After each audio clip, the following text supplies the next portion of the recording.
ঝুটের বস্তার ভিতর এতগুলা টাকা। যাই হোক, এবার মনে হয় আমার কপাল খুলে গেছে। কিন্তু মালিক যদি কোনোভাবে জানতে পারে তাহলে তো এই টাকা আমার হবে না। আবার এই কামিনীরাও দেখলেও তো আমি আর বাসায় নিয়ে যেতে পারবো না। যে কোনো একটা বুদ্ধি খাটাতে হবে আমার। কাজের সিস্টেম করে এই জায়গা থেকে উঠে যাওয়া লাগবে। কি করি বুদ্ধি পাইছি একটা। এ নয়ন, হ্যাঁ এই তুই এই জায়গায় একটু জাল দে তো, আমার একটু টয়লেট সাফছে রে। হাই রে, তোরে টয়লেট চাইপি থাকে বুঝছো, আরে কামে লাগলে তোর এরমই হয়। আরে যা, আসে সর, না ভাই। সর সর সর কাম চোর করছি। যাই হোক, ওই জায়গায় থেকে তো তালবাহানাতে উঠে আসলাম, আমার তো বাড়ির যাওয়া লাগবে। এখন তো আর যাইতে পারতেছি না। এক কাজ করি, টাকাগুলো আমি এই জায়গায় লুকায় রাখি। ওস্তাদ আসলে যে কোনো একটা তালবাহানা করি আমার বাড়ির যাওয়াই লাগবে। এখন কাজ করি একটু।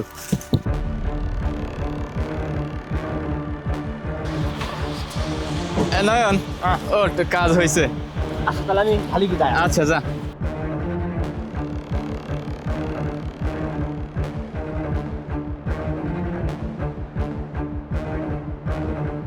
ম্যানেজার কাকা, মালগুলো তো দেখেছেন। দেখিস, হ্যাঁ। এই সেম হলুদি 200 মন আমার বাড়িতে একবার রেডি করা আছে। আচ্ছা আচ্ছা তাহলে আগের যদি রেট দেন তাহলে আমি সব পৌঁছা দিতে পারি। আমি কিনে আচ্ছা আসবো। দেওয়া আমার ম্যানেজার মালিক আসুক, আমি দেখা তারপর তোমাকে দিয়ে দেবো। আচ্ছা ঠিক আছে, তাহলে স্যাম্পল রাখেন তাহলে। আচ্ছা স্যাম্পল রাখলাম। আচ্ছা ঠিক আছে, আমি গেলাম তাহলে। হ্যাঁ আচ্ছা থাক। এই চল বল, কাজ বাজ ভালো মতো করতে কাজ। তোমার কথা শুনলে গাটা জ্বলি যায়। এত কাজ করি তা তোমার মন পাওয়া যায় না। আসলেই নেবো খারাপ বুঝছো, এরা আসলেই নেবো খারাপ, বড় লোক না নেবো খারাপই হয় রে। এই বেশি ক্যাশ করিস না, 4 দিন লক্ষ দিতে পারিস নি। কাম কর ঠিক মতন।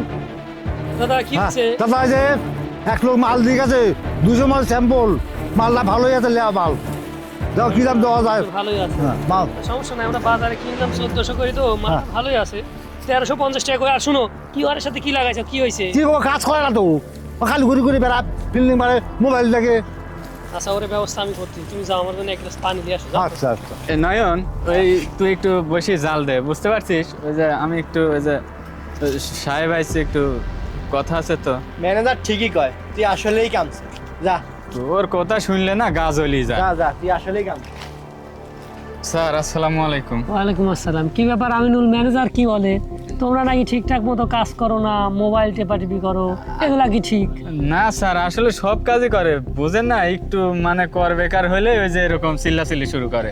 আসলে যে জন্য আইছিলাম, আসলে স্যার আমার বউ না প্রেগনেন্ট, খুব অসুস্থ। আপনার আশায় আমি বসেছিলাম, আমার খুব যাইতে হবে বাড়িতে। আমার মনে কেমন যেন হচ্ছে। এই দেখো, এটা তোমার একটা দোষ। আজকে আমার 2টি খোলা জ্বলতিছে, আমার টার্গেট 200 মণ হলুদ সিদ্ধ হওয়া লাগবে। এখন তুমি চলে গেলে একটা লিভার শর্ট পড়ছে, আমি কি করবো কাজটা, কও তুমি। আসলে স্যার আমি তো এইভাবে কোনোদিন বলি না, আসলে খুব অসুস্থ। মিয়া তোমরা আসলেই কেসাল। যাও, কিন্তু এক বেলার দাম কিন্তু দিতে পারবো না। আচ্ছা সমস্যা নাই, আমি কাল থেকে আবার আসবো না। আচ্ছা যা। আচ্ছা ঠিক আছে। মানে লিভার যাইতি, মানে বউয়ের অসুস্থ, এই ওই নাটক দেখলে আর বাঁচিনি।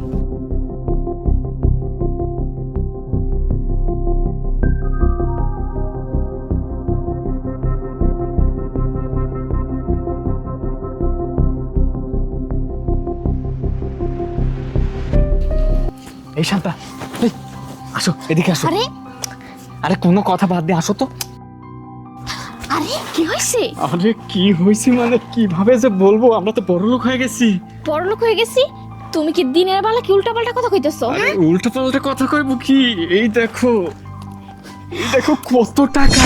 ওই যে শাহেদ ভাইয়ের ওই জায়গা, ওই যে হলুদ সিদ্ধ করার কাজ করতে লাগছিলাম, তখন ওই ঝুটের বস্তার ভিতরে এতগুলো টাকা পাইছি। আমি তো কাউকে না বললেই চলে আইছি তোমার কাছে। দেখো কত টাকা, দেখো দেখো। সত্যিই তো, আরে এখানে তো অনেক টাকা। হ্যাঁ, আমরা আর গরিব থাকবো না, আমরা বড় লোক হয়ে যাবো। আমরা একটা বড় বাড়ি করবো, গাড়ি কিনবো। আরে কত মজা, এটা দিয়ে কি যে করবো আমি তোমাকে কিভাবে যে বলবো, আমি কিছুই বুঝতে পারতেছি না। আমিনুল, তুমি কিন্তু এই টাকাগুলা বাড়িতে নিয়ে এসে ঠিক করো নাই। যেহেতু সাহেদ ভাইয়ের ওখানে পাইছো, তাহলে এই টাকাগুলো তো ওনারই দেওয়া উচিত ছিল। আরে তুমি কি পাগল নাকি? শাহিদ ভাই কত বড় লোক, আর আমি ওর কাছ থেকে তো চুরি করে নিয়ে আসিনি, বস্তার ভিতর ছিল ওই জায়গায় পাইছি, তাহলে তো ওই জিনিসটা আমারই, তাই না? আরে তুমি বুঝতেছো না কে, ওগুলা তো উনি কিনছে তাই না?